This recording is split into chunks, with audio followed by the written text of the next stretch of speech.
Welcome sa Tagalog Crime Files, ang channel kung saan ang mga kwento ng misteryo, krimen at katotohanan ay aming binubunyag.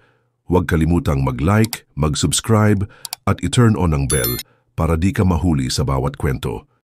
Isang bagong pahayag mula sa isang dating insider ang muling gumulantang sa isyu ng mga nawawalang sabungero. Ayon kay Julie Dondon Patidongan o mas kilala bilang Totoy, isang dating malapit na tauhan umano ni Charlie Atungang. Ayon sa kanya, may isang lihim na pagpupulong daw na naganap sa tinatawag nilang Alpha Group. Isa raw ito sa mga grupo ng mga taong pinakamalapit sa negosyante na si Atungang. At dito raw pinag-usapan kung dapat na raw bang alisin ang ilang sabungerong hinihinalang ng daya. Sa nasabing pulong ayon kay Patidongan, isa sa mga sumang-ayon umano ay ang aktres na si Gretchen Barreto. Present daw noon sina Atungang, si Engineer Celso Salazar at si Gretchen Barreto. Sila ang mga taong malapit umano kay Atungang, ang may-ari ng Lucky 8 Star Quest Incorporated. Sa isang meeting daw ng Alpha Group, tinanong sila ni Atungang kung dapat nga daw po bang kunin at walain ang mga sabungerong di umano'y nandaraya, at kabilang daw umano si Barreto sa mga sumang-ayon rito. Nagtaas kamay umano noon si Gretchen Barreto. Napabor siya sa kagustuhan ni Atungang na walain ang mga sabungerong manchochope. Ayon raw kasi kay Atungang, kung hindi nila gagawin iyon ay babagsak ang kanilang negosyo. Kwento pa ni Totoy, ilang beses na raw niyang nasaksihan ng mga ganitong pagpupulong sa malaking opisina sa Manila Arena.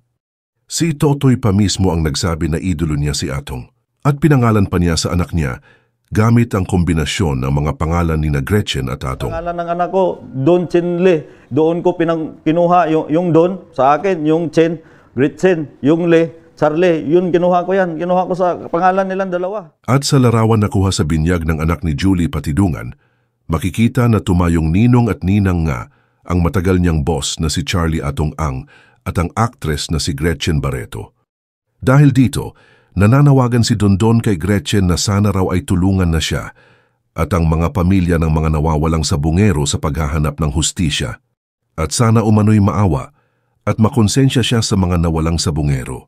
Para matapos na to, madam, total, tulungan mo na ako sa kaso dito para maawa ka naman, makonsensya ka naman sa doon sa mga nawalang sabungero. Ngunit mariin itong itinanggi ng kampo ni Gretchen Barreto. Ayon sa kanyang abogado, si Attorney Alma Malonga, walang katotohanan ang mga paratang. Hindi raw kailanman dumalo si Gretchen sa pulong kung saan pinag-usapan ang umano'y desisyon na ilaglag ang mga sabungero.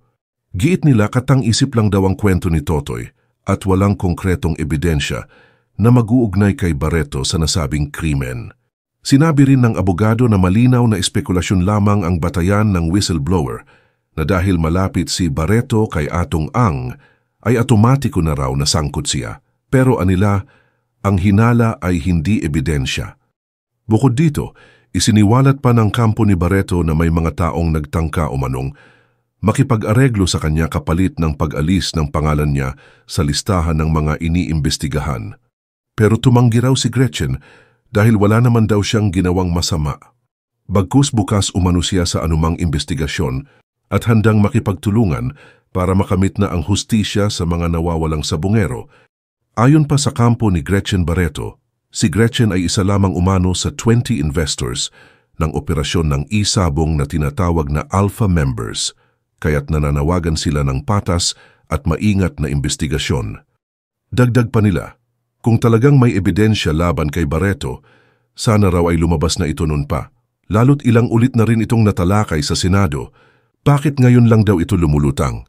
Sa huli sinabi ng abogado ni Gretchen na ang tanging hiling ng kanyang kliyente ay magkaroon ng totoo at makatarungang hustisya para sa mga nawala at magkaroon ng linaw ang kasong ito.